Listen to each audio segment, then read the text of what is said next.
আসসালামু আলাইকুম। সবাই কেমন আছেন? আমি আলহামদুলিল্লাহ ভালো আছি এবং বরাবরের মতোই আমি আশা করি আপনারাও সবাই যার যার মতো ভালো আছেন। আমি আজকে একটুখানি রাত্রের ডিনার তৈরি করছি। রাত্রের ডিনার ডিনার তো রাত্রেরই হয়ে যায়। আমি মতি পোলাও রাঁধবো আর একটু ডিম ভুনা করবো। ডিম ভুনা করবো। অলরেডি এখানে ডিম সিদ্ধ দেখলে কেউ কেউ আছে না, ডিম সিদ্ধ দেখলে আর সহ্য করতে পারে না। আমার ছেলে অলরেডি এখান থেকে খেয়ে চলে গেছে, বলে আর একটা ডিম সিদ্ধ করে নাও। আচ্ছা আচ্ছা ঠিক আছে। আমি এখানে একটুখানি আদা রসুন বাটা দিলাম, শুকনো মরিচ দিচ্ছি সামান্য একটু। এইটুকু না দিলে তো আমার হয়ই না। আমি একটু ঝাল খাই এবং আমরা বাসার সবাই ঝাল খাই। এটা বাইন্ডিংয়ের জন্য সামান্য, যেহেতু আমি বুটের ডাল বাটা দিচ্ছি না, সেহেতু একটুখানি ময়দা দিচ্ছি আর বেরেস্তা দিয়ে নেব।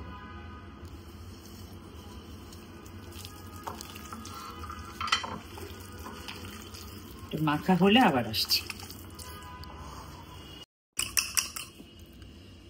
আবার একটু বলি, আপনারা দেখছেন কনক চাপার পাকঘর থেকে কনক চাপার রান্না।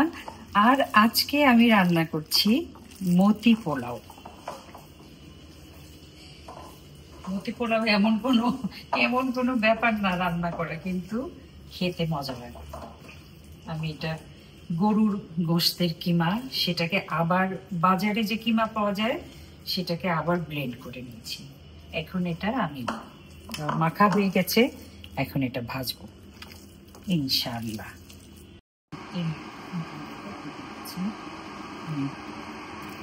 মতিগুলো ভেজে এত বড় মতি জীবনে দেখছি। আর একটু ছোট ছোট করে বানাবো।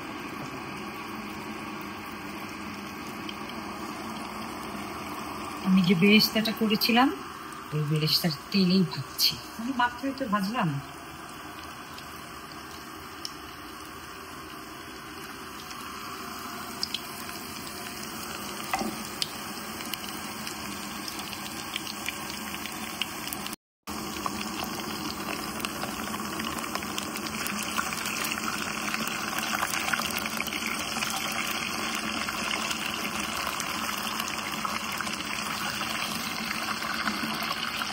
এখানে একটা কথা বলি, যদি গোস্তটা আমি সিদ্ধ করে নিয়ে তারপরে এরকম বল বল বানাতাম, সেই ক্ষেত্রে আমি হাতে ছোটো ছোটো মানে সুনিপুণ হাতে আর্টিস্টের মতো গোল বানাতে পারতাম। তো সেই ক্ষেত্রে তার নাম যদি মতি পোলাও বলতাম সেটাই ঠিক হতো। কিন্তু এটা তো কাঁচা মাংস, কোনোভাবেই এটাকে কত গোল করা যাবে না। কদম ফুলের মতো বা যায় কিছুর মতো বড়ের মতো গোল করা যাবে না, এটা সম্ভব না। তো সেই ক্ষেত্রে আমি আসলে এটাকে আর মতি পোলাও না বলে বলি যে কি বলবো, বড়া পোলাও, ডালের বড়া পোলাও। স্বাদ তো সেই একই হবে, এটা একদম বিশ্বাস করেন। বাসায় এসে যদি কেউ খান তাহলে বুঝবেন যে এটা কি স্বাদ। এটা যদি এক্ষুনি আমার হাজবেন্ড আসে চুলার পাশে, এখান থেকে 4-5টা এমনি খাওয়া হয়ে যাবে। আমার ছেলেও তাই করবে, বলবে পরে খাবো না, এখনই দাও। ওই যেরকম ডিমটা ওখানে ডিম সিদ্ধ দেখে খেয়ে চলে যাবে, ডিমে যাবে, বলে তুমি আর একটা ডিম সিদ্ধ করো, আরো 2টা ডিম সিদ্ধ করো, আমি একটু খাই। এই জিনিসটা না খুব ভালো লাগে। মানে এই যে চুলার উপর থেকে পুরুষ মানুষরা গরম গরম খায়, মনে মনে নিশ্চয়ই কৃতজ্ঞতা প্রকাশ করে, কিন্তু মুখে সহজে বলে না। আমার সাহেবের অভ্যাস হলো, যদি কোনো কিছু ভালো হয় তো ভালো খুব প্রশংসা করে। প্রশংসা করার পরে যে একটা ভয়ঙ্কর কথা বলে, এই কথার ভয়ে আমি, আমার ছেলের বউ, আমার মেয়ে, সবাই আমরা মানে সারাক্ষণ ভীত থাকি। সেটা হলো, বলবে যে এই যে আজকে যে রান্না, আজকে যেভাবে রান্না করছে ঠিক একইভাবে কি আর একদিন হবে? এই কথা শুনলেই তো বাস ভয়ে শেষ, যে আর একদিন তো আর সত্যি সত্যি এর পরের দিন আর এরকম সুন্দর হয়। এরকম শর্ত দেওয়া, শর্ত ঠিক না, মানে প্রশ্ন আর কি, যে আরেকদিন কি এরকম হবে। মানে আমার মনে হয় এই প্রশ্নটার ভিতরে আরেকটা প্রশ্ন লুকানো থাকে, সেটা হলো যে এই রান্নাটা কি তুমি আসলে এরকম পারো নাকি ঝড়ে বক করছে। আমার এগুলো ভাজা হোক, তারপরে আমি আসছি।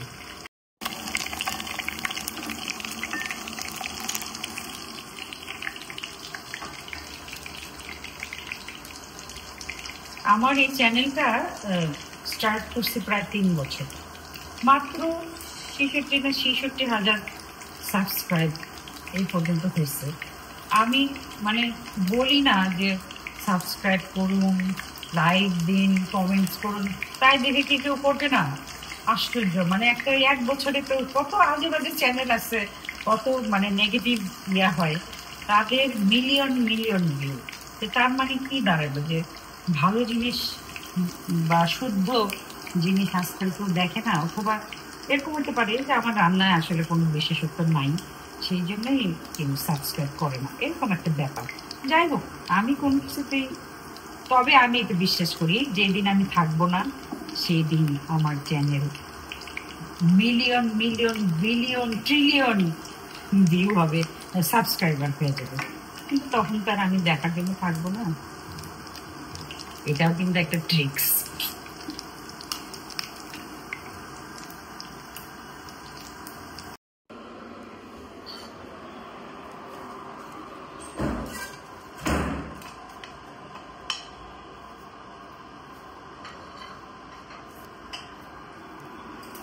পেঁয়াজ যদি বেরেস্তা করা থাকে, সেই ক্ষেত্রে আপনার অনেকটা সময় কম খরচ হয়। তো সেখানে যারা একটুখানি জব করেন, যাদের সময়, ছোট বাচ্চা যাদের মানে সময়ের অভাব, তারা অবসর সময়ে পেঁয়াজ বেরেস্তা করে রাখতে পারেন, তাহলে আপনার রান্না করতে, কারণ পেঁয়াজ বেরেস্তা করতে মিনিমাম 15 মিনিট সময় তো লাগেই, খুব বিরক্ত লাগে।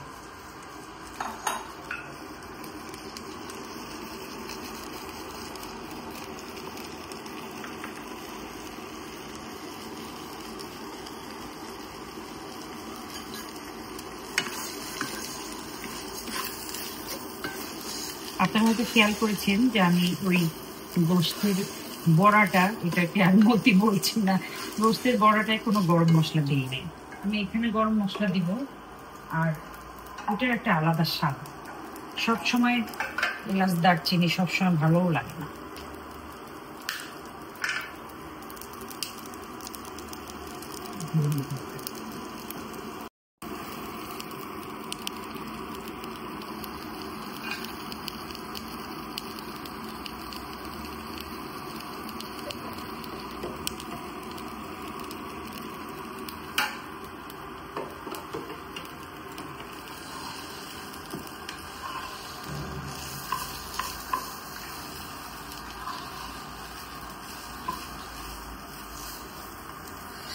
এই পোলার চালটা একদম নিজেদের ক্ষেতের চাল। আমার বগুড়াতে, ওখানে আমার যে মালি আছেন, উনি 3-4 বার ধান করেছেন, পোলার ধান। পুরো ক্ষেতটা পোলার চালের গন্ধতে ভরে যায়। আর তারপরে যখন সেই চালটা ভাঙানো হয়, তখন বাসায় যখন বস্তায় করে নিয়ে আসা হয়, তখনও মনে হয় যে সারা ঘর মানে পোলার চালের একটা সুগন্ধ অন্যরকম। মানে বাজারে যে চাল পাওয়া যায় সেটার থেকে এই চালটা একদম অন্যরকম। এই চালটা নিজের খেতে করেছে আমার হাজবেন্ডের ভাতিজা শাহুল হাসান খান। সে আরেকদিন মানে দিল আর বলল, চাচি এটা আমার মানে নিজের জমি করা। তো সত্যি সত্যি মানে এটা যখন বের করেছে, ধুয়ে রাখলো, তখন থেকেই আমি এই চালের ঘ্রাণ পাচ্ছি। আমি তো আর আপনাদের ঘ্রাণটা পৌঁছে দিতে পারবো না। একটু মটরশুঁটি যেটা মানে প্রিজার্ভ করেছিলাম, সেই মটরশুঁটিটা তাড়াতাড়ি নানান কিছুতে ব্যবহার করে ফেলেছি, কারণ অনেক বেশি একদম 3-4 মাস ব্যবহার করলে ভালো লাগে না, শেষের দিকে আর ভালো লাগে না। আমি এইবার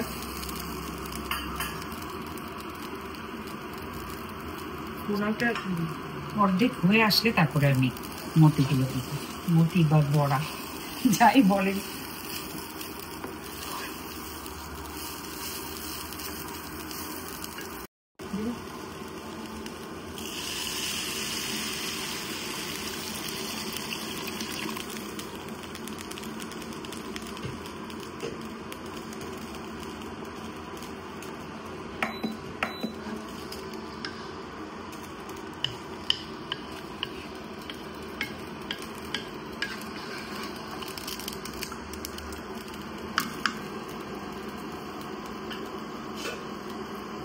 চালটা ফুটে উঠুক, একটুখানি গল্প করি।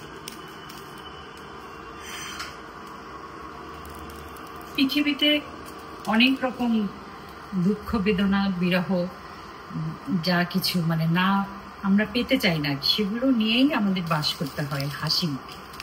এই হাসির অনেক রকম প্রকরণ আছে, যেমন এমনি নির্মল হাসি, যেটা শিশু হাসে, বৃদ্ধ মানুষ হাসেন, বা আমাদের প্রকৃতি হেসে ওঠে। সেই হাসিগুলোর মধ্যে কোনো অর্থ নাই, শুধুই সুন্দর হাসি। আর আরেক রকম হাসি আছে, আমরা ইদানিং যেটা হাসি, আমরা অন্যকে কটাক্ষ করে হাসি। অন্যের অনেক রকম কথাবার্তা, অন্যের চলাফেরা, অন্যের ব্যবহার্য দ্রব্যাদি সব কিছু নিয়ে আমরা হাসাহাসি করি। সেই হাসিটা হলো এই পৃথিবীর সবচেয়ে নিকৃষ্টতম হাসি।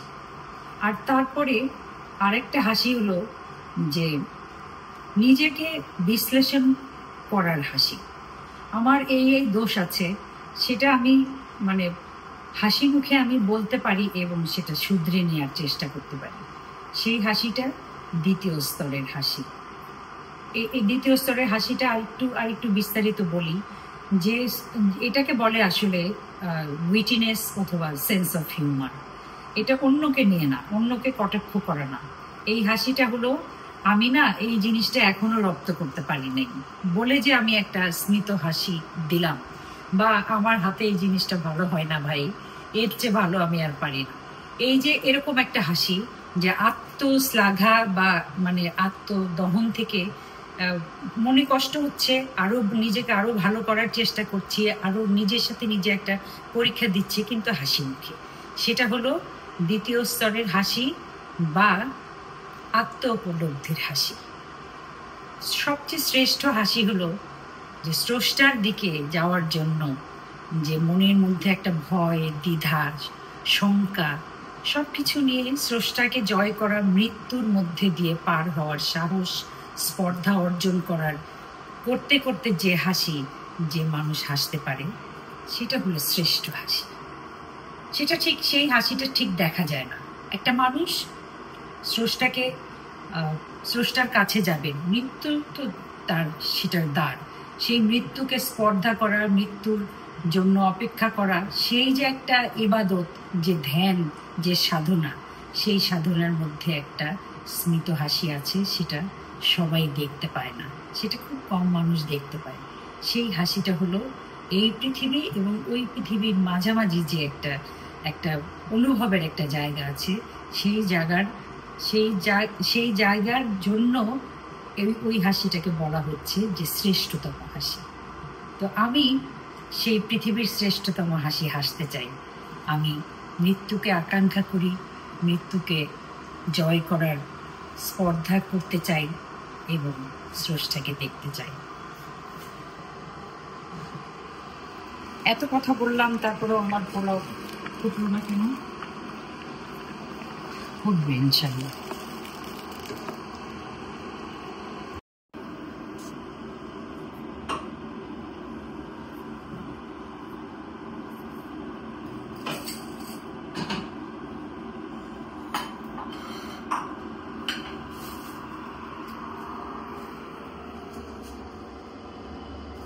ডিমের সালন যেটা রান্না করব, সেটা আমার মনে হয় না যে পৃথিবীতে কাউকে শেখাতে হয়। মায়ের পেট থেকে বের হয়ে কেউ ডিমের সালন রেঁধে ফেলবো। আসলে কি তাই? আসলে তাই। যদি ডিমের সালনে যদি পেঁয়াজ পুড়ে যায় তো সব শেষ।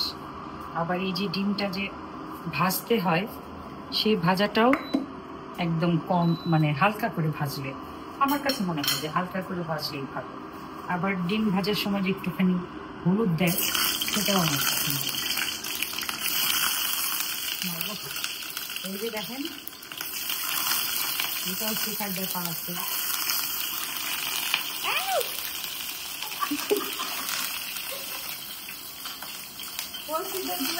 সবাই রান্না করতে পারে, এই জন্য এত কাণ্ড।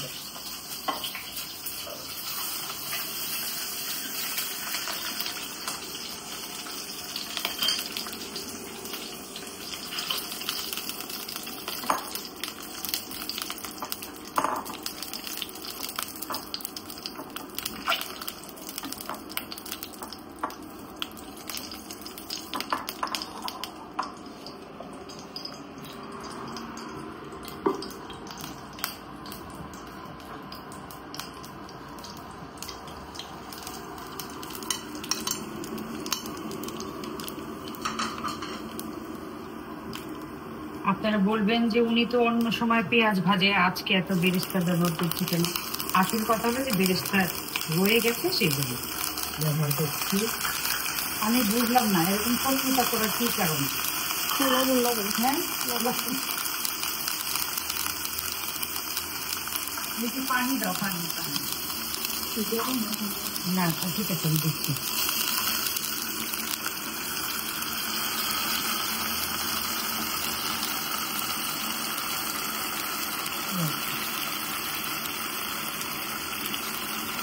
আসল কথা হলো যে ডিমের রান্না করাতে রান্না হবে। চিনিতে হলুদ দিব, আর এখানে গরম মশলা আর জিরার গুঁড়া, এটা আগে থেকে করা আছে, এটা দিচ্ছি।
যে আমার মতি পোলাও রেডি হয়ে গেছে।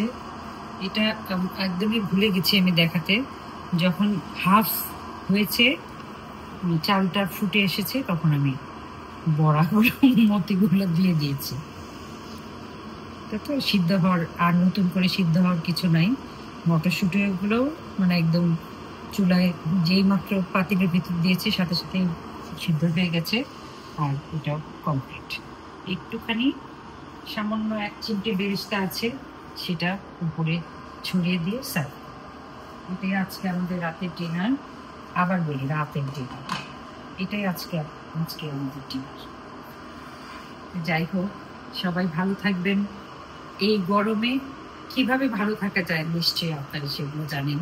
নতুন করে আমার অনেক কিছু বলার নেই। তারপরেও মানে একটা কথা, একদম খুবই প্রধান একটা কথা, যে ভেতরের তারল্যকে সবসময় বজায় রাখবেন, পানি খাবেন বেশি বেশি, এবং অবশ্যই ঘরের খাবার খাবেন। এই গরমে যদি একবার ডায়রিয়া হয় তাহলে রক্ষা পাওয়া খুব কঠিন ভাই। সেখানে ঘরের শরবত হোক আর ভুনা ভাজা হোক, যাই কিছু, হালুয়া হোক, আচার হোক, যাই কিছু হোক, ঘরের খাবার খাবেন। সবাইকে আল্লাহ অনেক ভালো রাখুক। আমার জন্য অনেক দোয়া করবেন। আসসালামু আলাইকুম।